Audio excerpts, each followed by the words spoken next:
അസ്സലാമു അലൈക്കും. Welcome to all. Corona വൈറസിൻ്റെ പ്രിവെൻഷന് വേണ്ടിയും അതിൻ്റെ സ്പ്രെഡിങ് തടയാനും ഖത്തറിൽ താമസിക്കുന്ന ആളുകൾക്ക് മിനിസ്ട്രി ഓഫ് ഖത്തർ ഡിസൈൻ ചെയ്തെടുത്ത എhteraz എന്ന ആപ്ലിക്കേഷനെ കുറിച്ച് പരിചയപ്പെടുത്താനാണ് ഈ വീഡിയോ.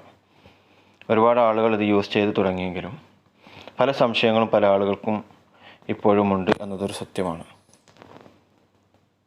ഈ ആപ്പ്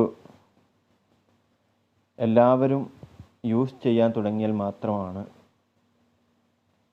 ഇതിൻ്റെ യഥാർത്ഥ ലക്ഷ്യം സാക്ഷാത്കരിക്കപ്പെടുകയുള്ളൂ എന്നുള്ള കാര്യം ഇമ്പോർട്ടൻ്റ് ആയിട്ട് നമ്മൾ മനസ്സിലാക്കണം. അതോടൊപ്പം തന്നെ നമ്മൾ പുറത്തിറങ്ങുമ്പോൾ മൊബൈൽ കയ്യിൽ വെക്കുകയും അതോടൊപ്പം ബ്ലൂടൂത്തും GPS ഓൺ ചെയ്യുകയും ചെയ്യണമെന്നുള്ള കാര്യം പ്രത്യേകം നമ്മൾ മനസ്സിലാക്കുക. അതോടൊപ്പം ലഹ്വിയ, അൽഫസ പോലുള്ള പോലീസ് സംഘടനകൾ ഈ ആപ്പ് ഇൻസ്റ്റാൾ ചെയ്യാത്ത ആളുകളെ ചെക്ക് ചെയ്യുന്നുണ്ട്. ഓക്കെ, നമുക്ക് വീഡിയോയിലേക്ക് പോകാം. ആദ്യം നമ്മൾ സാധാരണ ആപ്പ് സ്റ്റോറിലും അതോടൊപ്പം തന്നെ പ്ലേ സ്റ്റോറിലൊക്കെ പോയി ആപ്ലിക്കേഷൻ ഇൻസ്റ്റാൾ ചെയ്യുന്നത് പോലെ തന്നെ ehteraz ehteraz എന്ന് ടൈപ്പ് ചെയ്യുന്നു. അപ്പോൾ നമുക്ക് ehteraz എന്ന ആപ്ലിക്കേഷൻ്റെ ആ രൂപം നമുക്ക് കാണാം. അതിനുശേഷം നമ്മൾ അത് ഇൻസ്റ്റാൾ ചെയ്യുന്നു. ശേഷം വരുന്ന പേജ് ഇതാണ്. ഇതിൽ ലൊക്കേഷനും അതോടൊപ്പം തന്നെ ബ്ലൂടൂത്തും അങ്ങനെ ഒന്ന് രണ്ട് സംഗതികൾ അലോ ചെയ്ത് കൊടുക്കേണ്ടതുണ്ട്. ശേഷം വരുന്ന ഈ പേജ് സ്റ്റാർട്ട് ബട്ടണിൽ ക്ലിക്ക് ചെയ്ത് കഴിഞ്ഞാൽ പിന്നീട് അക്സെപ്റ്റ് കൊടുക്കുന്നു.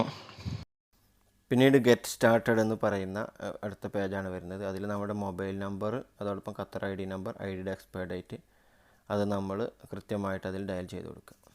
തുടർന്ന് നമ്മുടെ മൊബൈലിലേക്ക് ഒരു OTP നമ്പർ വരുന്നതാണ്. ഇതോടുകൂടി നമ്മുടെ രജിസ്ട്രേഷൻ കംപ്ലീറ്റ് ആയി, അഥവാ ഒരു ഗ്രീൻ ബാർകോഡിൽ. ഇത്രേ ഉള്ളൂ ഇൻസ്റ്റാളേഷൻ്റെ കാര്യങ്ങൾ. ഞാൻ പറഞ്ഞല്ലോ, ചില സമയത്ത് നെറ്റ്വർക്ക് എറർ ഒന്നും ഉണ്ടാവാറുണ്ട്. അല്ലെങ്കിൽ നമ്മുടെ ഡീറ്റെയിൽസ് ഒന്ന് ക്രോസ് ചെക്ക് ചെയ്ത് കഴിഞ്ഞാൽ അത് ക്ലിയർ ആവുന്നതുള്ളൂ. ഇനി ഇവിടെ ഒരു 4 രൂപത്തിലുള്ള ബാർകോഡും അതിൻ്റെ കളറും കൊടുത്തിട്ടുണ്ട്. ഇതിൽ ഒന്നാമത്തേത് ഗ്രീൻ ബാർകോഡാണ്. അതുകൊണ്ട് ഉദ്ദേശിക്കുന്നത് ഒന്നുകിൽ നമ്മൾ ഒരു ഹെൽത്തി ഇൻഡിവിജ്വലാണ്, അല്ലെങ്കിൽ ആൾ ചെക്ക് ചെയ്തിട്ടൊന്നുമില്ല, അവൻ്റെ സിംറ്റംസ് ഉണ്ടോ ചെക്ക് ചെയ്തിട്ടില്ല, അല്ലെങ്കിൽ ആൾ പുതിയതായിട്ടൊരു ആപ്പ് ഇൻസ്റ്റാൾ ചെയ്തതായിരിക്കും. ഇനി അടുത്തത് യെല്ലോ ബാർകോഡാണ്. It's for individuals that have been placed in the quarantine facilities. ഇത് നമുക്കറിയാം, ക്വാറൻറ്റൈനിൽ കഴിയുന്ന ആളുകൾക്ക് അവരുടെ ഡാറ്റാസ് ഈ സിസ്റ്റത്തിൽ എൻ്റർ ആയിട്ടുണ്ടെങ്കിൽ അവർക്ക് വരുന്ന ബാർകോഡാണ് യെല്ലോ ബാർകോഡ്. ഇതിൽ നമ്മൾ പ്രത്യേകം ശ്രദ്ധിക്കാനുള്ളത്, നമ്മളൊരു നെഗറ്റീവ് കേസാണ് നമ്മൾ. പക്ഷേ നമ്മൾ ആരെങ്കിലും നമ്മുടെ ഫ്രണ്ട്സിൽ ആരെങ്കിലും ഒരാളെ മീറ്റ് ചെയ്തു, പക്ഷെ അവൻ ക്വാറൻറ്റൈനിൽ കഴിയുന്ന ആളാണെങ്കിൽ നമ്മുടെ ബാർകോഡ് ഓട്ടോമാറ്റിക്കായിട്ട് നമ്മുടെ ഫോണിൽ നിന്ന് ആ ഗ്രീൻ ബാർകോഡ് യെല്ലോ ബാർകോഡിലേക്ക് ചേഞ്ച് ആകും എന്നുള്ളതാണ്. അങ്ങനെയാണ് ഇത് വർക്കൗട്ട് ആവുന്നത്. അടുത്തത് ഗ്രേ കളറാണ്. ഇത് സസ്പെക്റ്റഡ് കേസസ് ആണ്.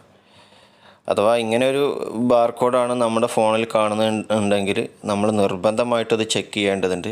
ഇതിൽ ഞാൻ പറഞ്ഞല്ലോ, നെഗറ്റീവായ സമയത്ത് ആയിരിക്കും ചിലപ്പോൾ നമ്മൾ ഒരു പോസിറ്റീവ് കേസിനെ നമ്മൾ മീറ്റ് ചെയ്തിട്ടുണ്ടാവുക. നമുക്കതറിയില്ല, പക്ഷേ പിന്നീട് നമ്മുടെ ബാർകോഡും ഇതുപോലെ ഗ്രേ കളറിലേക്ക് മാറും. അതാണ് നമ്മളതിൽ ശ്രദ്ധിക്കാനുള്ളത്. അടുത്തത് റെഡാണ്. It's for people that have been tested and had tested positive for COVID-19. അഥവാ ഇത് ടെസ്റ്റ് ചെയ്ത ആളുകൾ പോസിറ്റീവായി കണ്ടാൽ അവരുടെ ബാർകോഡ് റെഡിലാണ് വരിക. അഥവാ ഏറ്റവും ഡേഞ്ചറായ അവസ്ഥ ഇതാണ്. ഇതിൽ നമ്മൾ പ്രത്യേകം ശ്രദ്ധിക്കാനുള്ളത്, ഞാൻ നേരത്തെ പറഞ്ഞതുപോലെ തന്നെ ഡാറ്റാ ബേസിലാണ് ഈ ഒരു ആപ്പ് വർക്ക് ചെയ്യുന്നത്. ഇത് ഇൻസ്റ്റാൾ ചെയ്യാത്ത ആളുകളെ പ്രത്യേകം ഞാൻ പറഞ്ഞല്ലോ, പോലീസ് നോട്ട് ചെയ്യുന്നുണ്ട്, ചെക്ക് ചെയ്യുന്നുണ്ട്. ഇത് യൂസ്ഫുൾ ആകണം എങ്കിൽ മുഴുവൻ ആളുകളും ഇത് ചെയ്ത് സഹകരിച്ചെങ്കിൽ മാത്രമാണ് ഇതിൻ്റെ ഫുൾ വർക്കൗട്ട് നടക്കുകയുള്ളൂ എന്നുള്ള കാര്യം കൂടി ഇതിൻ്റെ കൂടെ ഉണർത്തുകയാണ്. എല്ലാവരും കാര്യങ്ങൾ മനസ്സിലായിട്ടുണ്ടാകുമെന്ന് കരുതുന്നു. ഉപകാരപ്പെട്ടെങ്കിൽ നിങ്ങൾ എല്ലാവർക്കും ഇത് ഷെയർ ചെയ്യുക. Thank you.